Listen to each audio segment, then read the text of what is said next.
Hello, everyone. So today we are going to be going over what the 7900 XTX can achieve if you completely unlock the power limit via the EVC, like Elmore Labs EVC2SE device, right? So, like this device, the way that it is used. Hold on one sec. Sorry about that. The way that it is used is you have to solder it on the back of the board pretty much. Okay, so I've had the EVC for quite a while. It's probably been like a good 5 or 6 months that I've been able to play around with it and test it out, kind of like figure out the limits of the XTX. Now, my specific card model is the Red Devil XTX, which, in my opinion, is on par, if not maybe like a little bit weaker than the Nitro Plus. I actually used to have a Nitro Plus, but I sold that to a friend. And I kind of would be interested to see how the Nitro Plus performs with the EVC, like the cooling wise. Because when you get into the EVC and like unlocking the power limit of the XTX, the voltage and the clock speeds are 100% dependent on temperature, right? And not even, well, it does get too hot. Like the problem is that, like a part of me almost wishes we could unlock hotspot to like 120 C just to see like, can I get an extra 100 megahertz right on the core, just as like a guinea pig. Here, I'm gonna turn that down a little bit, but um, pretty much, right? So on my XTX, I'm able to generally sustain about um, 3200 megahertz at around 90 to 90 C on the hotspot, which me personally I'm comfortable with. Um, Other people might not be comfortable with that, right? But part of this, I've also for a while I was actually just running the card completely unlocked at 110 C hotspot, and like I was like, I'll just be the guinea pig. I'll see how long this lasts. If my card blows up next week, then that's that. I'll figure out a way to get a different GPU. Like, it's not the end of the world, right? Um, and at the end of the day, it's kind of cool. Like I used to have a 4090. I sold the 4090 specifically because I wanted to get an XTX in order to unlock the power limit, see what I could get out of it. Um, and I am at a high resolution. I'm at 4K, right? 4K, 240 hertz. Of course, you know what I mean? Like, you need a very powerful GPU to really max out that type of refresh rate. Now, do I max out that refresh rate, especially in AAA titles? No, of course not. Like, even with the only GPU you're really going to be able to do that with is a 5090, right? Even a 4090. You're not going to be getting, like I said, I owned a 4090. And my 4090, right, was also pretty much unlocked. It had the Hall of Fame BIOS on it with a 666 power limit. So that thing was pulling tons of power as well. I think the max clock speed I could get was around 3060, but that was just due to voltage limitations. Highest voltage I think I could get was like 11, what was it? 1110 or whatever, 1110 volts or whatever, or millivolts, I mean. Regardless, okay, we're not talking about that. But so pretty much in this video, we're going to be doing a time spy extreme run of the card at stock. Right now, I have no power limit, not even an AMG. Like I the power limit's not like set to plus 15%, which is like if you got the card out of the box, right, you could up the power limit by 15%, and that'd be pretty much it. So right now, here I'll even show you. So we got the AMD Adrenalin software. I am on the latest drivers, just came out 25.9.1. This is actually the first time I've tested these drivers. Like I haven't really, I've never really used them. So right now we're just going to do stock fan curve. Like this fan curve right now for my XTX will be totally fine. Wouldn't have any problems with overheating. I'm on liquid metal, right? Like I'm pretty much maxed out on my cooling potential unless I went on water. And I just haven't done that because of the cost of it. And honestly, I wanted to see how far a air-cooled XTX could go just given the chance, right? Because it's kind of rare to see an XTX that is unlocked that's not on water. But regardless, as you can see, everything's stock, right? Voltage, memory. So let's go ahead and open 3D Mark. Let's see.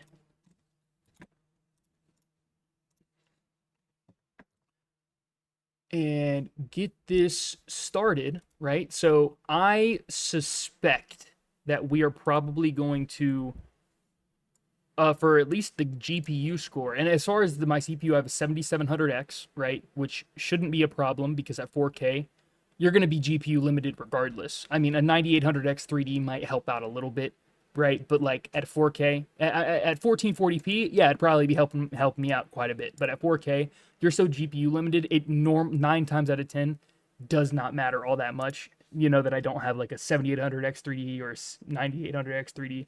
So, all right, we are going to just run this real quick. I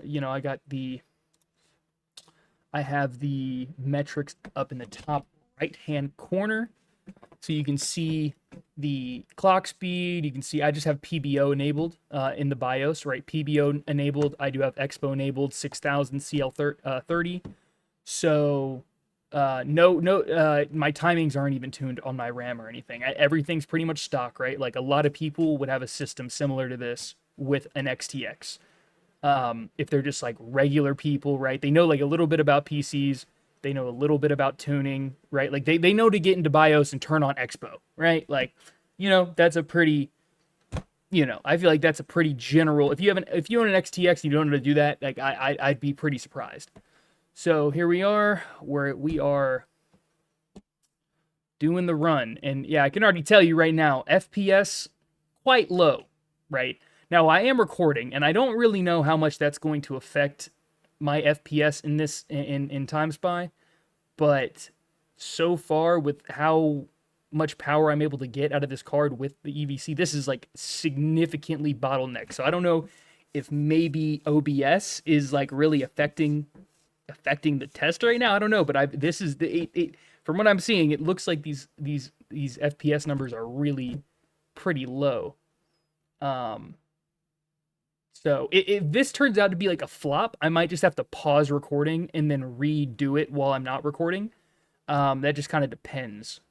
Because even when I don't know, I can't remember if this is correct, because I always really run my card on the EVC. I don't really gain, like, for me, right, if I'm gonna have a GPU, I'm the type of person, I want to get every inch of every bit of performance that I possibly can out of that card. And if there's some like way to like bootleg it or whatever, kind of like with the EVC, right, clearly not anywhere near stock, definitely voids warranty, I'm all into that, right? Like the whole FSR mess where like you're able to enable it on Linux. I've been wanting to do that forever, but the problem is I tried installing Nobara, I tried installing Linux Mint, and neither of those allowed my monitor refresh rate to go above 240. Or I mean, it didn't allow my refresh rate to go above 120. So I'm sorry to all you Linux users, but I don't understand the hype. I legitimately do not get it. Yes, it's like it is open source, so it's like it's this operating system that you can pretty much do anything you want to, right? You don't, like, I guess, have some of Windows little like quirks or whatever, but overall, in my opinion, Windows is a more finished OS. It is an easier to use OS. It is more polished. It's just everything about Windows is legitimately better. It just works, right? I rarely ever run into an issue where I have to go into freaking CMD to make my computer work. That's besides the point. I know, no hate towards Linux, but my experience with Linux has only been negative, so that's just my, and I don't, not enjoyable. Like it doesn't feel great when you have a 240 hertz monitor, a 240 hertz 4K monitor. You download Linux and immediately refresh rate. That's the first thing that doesn't work. I'm like, come on, man. Like, you got to be kidding me. All right, so I reran all the tests, right? No recording, in order to make sure that this is like, actually representative of what, what your system would look like without any sort of hindrance or whatever. So here I ran 4 tests. Okay. So this test right here on the right is just bone stock, right? No power limited increase, nothing done at all. So we get a graphic score of 14,682. Okay. We're going to do percent differences here. So percent difference of 14,682 and 16,584. All right, so just with the EVC, so this is bone stock, right? This is just the EVC power limit increase. Nothing done in adrenaline, no overclocking at all, just the EVC. So we go from a 14,682 graphic score to a 16,584, which is a 12.26% increase.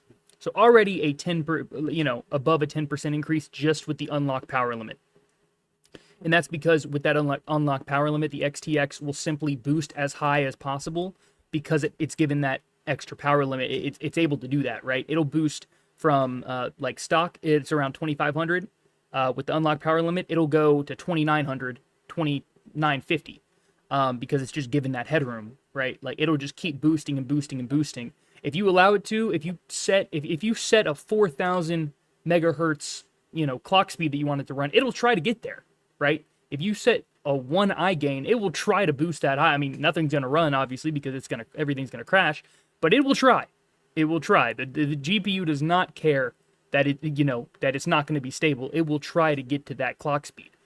So now the difference between this run and this run is simply a fan profile. Okay, so this is no fan profile. Pretty much, we're hitting 110C, right? You're pretty much being limited just based off of temperature alone. And this is with a fan profile. We only gained around 200 points, 300 points. Yeah, 300 points. We gained exactly 299 points. So percent difference between, I don't really think those percent differences matter. That's within, it's probably like 1 or 2%. But let's do 14,682 and 16,883. That is a 14.3% difference. So just with the fan profile, because we're not throttling anymore, right? We gained another 2% simply off of that. Now this last score right here, the 17,719 is with my overclocking settings, which I'll show you right here. These are my personal settings.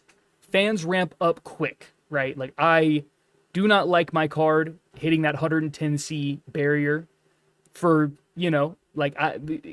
I'm comfortable with a lot, right? And every now and again, it will get up there, up to like 98, 99. Even I'll see it go above 100, but I don't want it pegged at 110. That is why my minimum frequency is at 3,100 and 3,200. My card can go higher. I could do 3,350, 3,250, but the sweet spot for my card where I get like relatively okay thermals and maximum clock speeds is at the 3,100 to 3,200 frequency area. Now, a lot of people don't think that minimum frequency does anything. That is simply not true. What that does is it raises the boost clock target, right? So I'll go ahead and show you what I'm talking about here. Well, do I not have GPU-Z downloaded? Oh, good lord. I will be right back. Let me download GPU-Z. I'll show you exactly what I'm talking about. All right, we're back with GPU-Z. Sorry about that. I'm on a fresh install of Windows. I just installed this Windows like a week ago. I just reinstalled, did a clean pretty much wipe of everything. Anyways, so right now our GPU clock, the target is 3,150. Now let's say I take this and I lower it down to 500. Let's apply changes. All right, now the GPU clock goes down to 1850, right? So pretty much it's gonna try to get to 3,200, but it's not gonna lock to 3,150 like you would want it to. That is pretty much what the minimum frequency does, is it allows you to adjust where your GPU like targets its frequency So let's say I set it to 1500. This is going to change that once again to 32. Okay, 2350. There we go. Took a second. So let's raise it again to 2000. Apply. Wait. Now it's at 2600. So when it's 3100, right? 3200, it keeps that boost, like the boost target right at 3150. It'll pretty much stay there. It will go up to 3200. Sometimes it will go a little above 3200. It'll go to 3220, right? But only for a split second. It'll come back down. It's not gonna be going crazy or whatever. Now, if you can leave it at 500, but the people saying that minimum frequency causes instability, that's more than likely a voltage issue. Like you're undervolting too aggressively. That's probably what's going on, because if you set, like, let's say you did 2900 and 3000, and then you don't have the voltage to actually like supply that, or you don't have the power limit to allow the voltage to go that high, pretty much. But the card is going to try to get that boost target of 2950. But if you don't have the voltage allotted to it, your card could end up trying to boost too high and become unstable. Whereas if you had a max frequency of just 3000 and left minimum frequency at 500, then the card's target is now within that range of 1850 to 3000. So it's not going to try, like, if it doesn't have the voltage, it's not going to always consistently try to get up to that 2950 mark, right? If that makes sense. I hope that I'm like explaining that well, right? So pretty much, if you have the EVC, minimum frequency plays a role. If you don't, you're probably better off leaving this at stock, because it allows your card to be a little more frugal, I guess, with clock speeds. It's not gonna try to as aggressively go up when it just doesn't have the voltage allotted to it. Now my voltage undervolted to 1090. This is I might try 1080. I know 1080 is, if that is stable in most games, that's the limit. Like, that is the limit of my card. I'm not able to go really anywhere below that. I was playing Dying Light 2. I tried 1075, wasn't stable. 1080, I don't think that was stable, but then again, I only really tried it in Dying Light, and I'm the type of person that if it is the outlier, right, like 99% of games run at that, and then there's one game that doesn't, the outlier shouldn't necessarily be counted as like a fail. Like that could just be the game engine or whatever. Now, it is annoying. Like, obviously, yeah, it technically is a but if you're playing most games and you get like a crash, up the voltage by 10 millivolts and it doesn't crash anymore, okay, great. You know what I'm saying? That 1080 could be the difference of, with an EVC, that could be 2 or 3 C, right? That's pretty substantial over the course of 5-6 years that you're going to own the card, right? But regardless, I run 1090 because I know that that's stable across all games. I don't have to worry. I don't have to, that's fine. For a while, I did 1100, but then I realized 1090 is actually, tested that out, and that was rock solid. So I'm keeping it there. VRAM right at 2700. 2750. Not stable. not stable unless I play with memory voltages, and at that point the memory temperature just goes through the roof, and I'll be hitting 86, 87, 88 C on my memory. Whereas if I just leave it at a bone, if I just leave it at 2700, don't have to worry about that, Anyways, I totally went off track. My bad. So let's look at the percent difference between 14682 and 17719. So the percent difference between 14682 and 17719 is 19.09%. So in 3D Mark, that is a 19% increase. No overclock versus overclock, which will definitely beat a 4080 and match a 4090 I mean, and match a 5080 for sure. Now you can overclock a 5080. I haven't tested that out. I really don't know how fast a 5080 is, but from what I've heard, it's not all that impressive. So yeah, you're getting a 19% increase in performance. Now I did also test Cyberpunk. I wanted to see, my percent differences in Cyberpunk. So here we go. And you're going to see that it's relatively similar. So to 3D Mark. So right here, this on the left is the bone stock, right? XTX, you get an average FPS of 56.43. And on the average FPS for the EVC, this is totally like balls to the wall, right?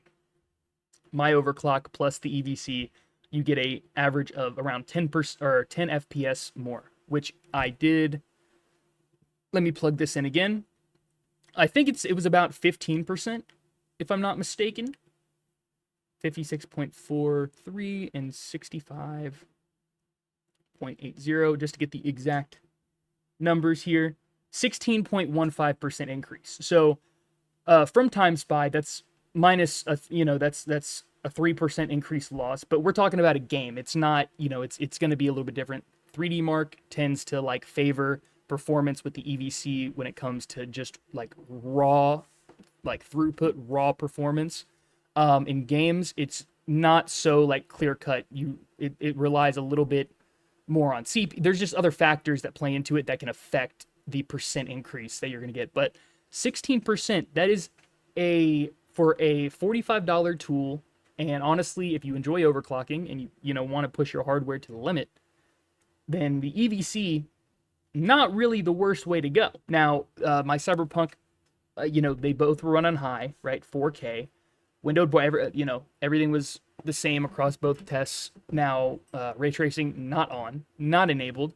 And yes, I realize ray tracing looks good. I get it, but generally, so does baked-in lighting. I don't think that games look like so astronomically better with ray tracing that it's needed to enjoy a game. If you need ray tracing to enjoy a game, then, and that's like the deciding factor, then like I don't think you're actually enjoying the game. You're enjoying the way that the game looks, right? Like that like you normally when you're playing a game, you're sucked into the storyline.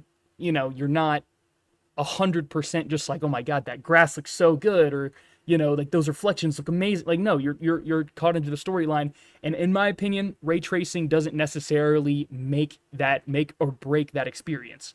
Actually, well, like I said, I owned a 4090 previously, so I feel like I can speak from firsthand experience. Even with the 4090, would I turn on ray tracing every now and again? Yes, but even with the 4090, when I saw that performance hit, I turned that off immediately, like pretty much immediately. And that's a lot saying, a lot coming from the fact that a 4090 is a very powerful GPU, even more so powerful than an XTX. And I do realize that the 4090 maxed out, right? I would say my XTX is probably about on par with my EVC, and my overclocking and everything is probably about similar to maybe a slightly overclocked 49, or or maybe not overclocked, but like my stock 4090. And at the very least, I do not notice a gaming difference between my 4090 and my XTX with the EVC. Another thing about unlocking the power limit on the XTX is that you'll notice that your frame times get a little better. Games feel a little snappier. It kind of feels like your response time. It's like, imagine you take a monitor with 5 milliseconds of response time and 1 millisecond. Like, they're both good. But that 1 millisecond or 0.5 millisecond is just like, it feels snappier. It feels better. Your movements feel instantaneous. I don't really know why that is, but I do know that when you lower the eye gain, you're lowering the whole power limit across the board. I'm sure it has something to do with that, right? So yeah, EVC, do I recommend it? If you have an XTX right now and you don't want to upgrade, you potentially want to wait for 7000 series NVIDIA GPUs or whatever, or you want to wait for UDNA, right? RDNA 5 or UDNA 1. I don't know exactly how they're going to do the whole naming scheme or whatever. I know they're naming their cards after Transformers, which, in my opinion, is kind of cool. But regardless, I'm hoping UDNA is going to bring some sort of 6090 competitor. That would be, if they can bring a card that is similar in performance to a 5090, or even maybe even a tiny bit slower or a little bit faster. I feel like for like around $1,200 to $1,300, I think that would sell like nobody's business. I think people would be like, wow, in like AMD has brought it to Nvidia. People, and with the EVC, if you already have an XTX, you're like looking for that little extra bit of performance. The EVC will definitely get you there. It will definitely get a few more years out of the card, and sometimes it can make an unplayable experience to a playable experience, or at least a more playable experience, especially when you add in FSR. Now it's a shame we don't have FSR4 on on RDNA 3. I really hope that they make like an FSR4 and 8 adaptation or something where RDNA 3 cards can run it, because I've used an RDNA 4 card and FSR 4 looks so astronomically better than FSR 3.1. It is like it's not even comparable. And I like that from, if you're on a 4K display, if you're on a 1440p display, the FSR 3.1 to FSR 4, I could not believe my eyes. When I turned on FSR 4 quality, it looked identical, if not better, than native with no anti-aliasing, simply because FSR 4 does smooth edges a little bit, so it kind of gives that anti-aliasing effect, but it's not a harsh effect like TSR or something. It's nothing like that.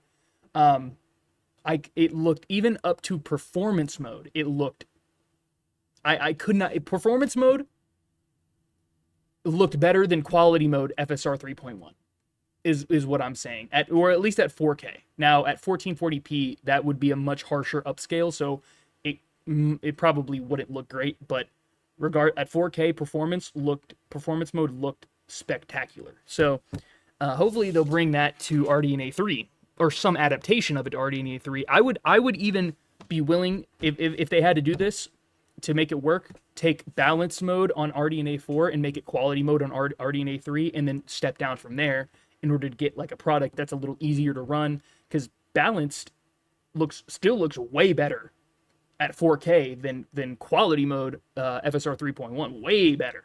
Ballparks, like, fields better. Like, so hoping and praying that they do bring it. I think they can. I definitely think that they can. AMD is a smart company. They can definitely figure out some sort of workaround to help out, RDNA 3 users, right? Because with my XTX, I'm not planning on upgrading.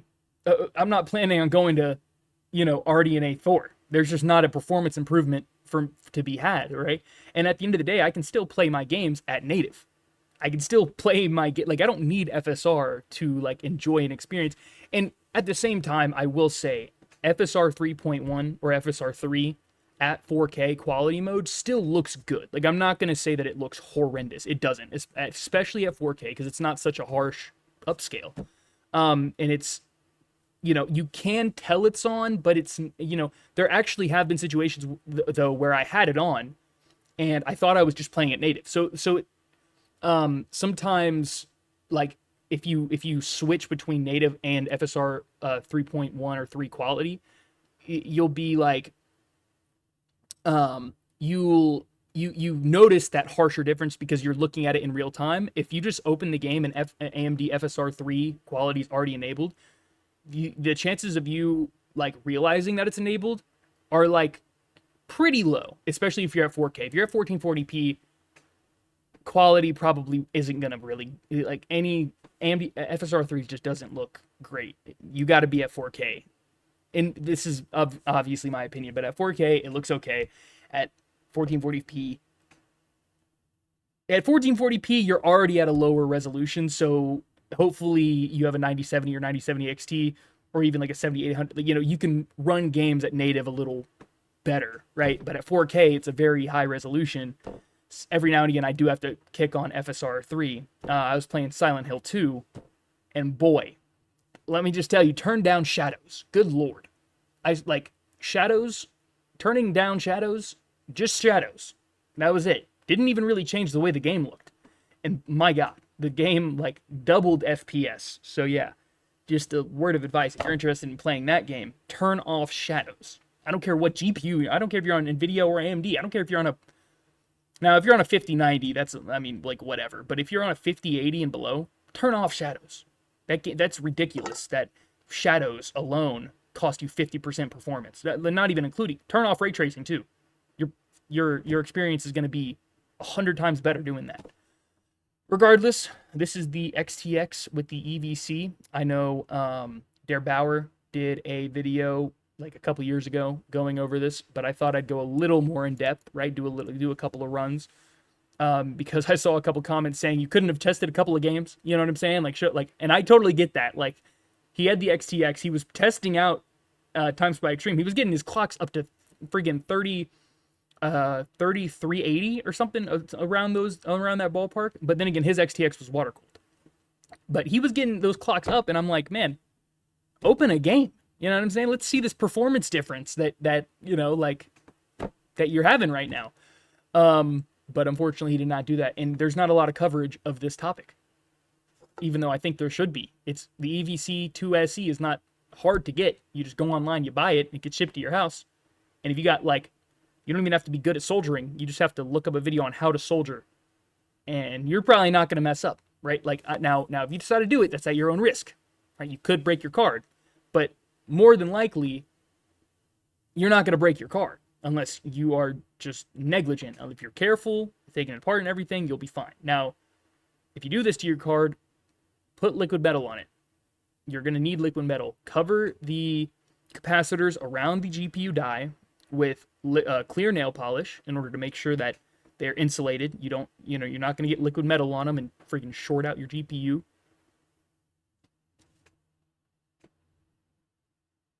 Anyway, sorry, I thought somebody was coming downstairs. Put clear nail polish on it. Cover the die in liquid metal. Put a little more than put a couple of coatings across, to make sure that they're covered. You don't have to worry about it. Put more liquid metal than you would think. Like, put more than just the thinnest layer possible. You're gonna need more than that. So, and your temps should be pretty good on air. They should be reasonable. They're not gonna be great. It's an XTX. You're gonna have a high hotspot. It's just known for that. That's just the XTX. Yeah, that's pretty much my advice when it comes to this. Trust me, I've done everything. Everything aside from putting server fans on my GPU, I have done. So yeah, that's pretty much my advice when it comes to this. I've tested everything. I use the EVC every day. I don't ever really game or whatever when without the EVC on, my power limit unlocked, because it is a genuinely better experience. You're pretty much getting a 7900 XTX Ti, right, with the EVC, and for $40, like, that's not too bad of a deal, in my opinion. Now the longevity of the card can be argued, right? Like, temps are going to be higher for sure. Fans might wear out because they're, you're going to need a fan profile. But overall, if you're like into overclocking though, definitely worth it. If you like on the edge, I mean, would I recommend it? If you're that type of person, yes. But like I said, it's at your own risk. So anyways, hopefully you guys enjoyed this video. Hopefully you found it informative. In games, you can expect about a 15, anywhere from like a 15 to a 19% performance improvement, depending on which game.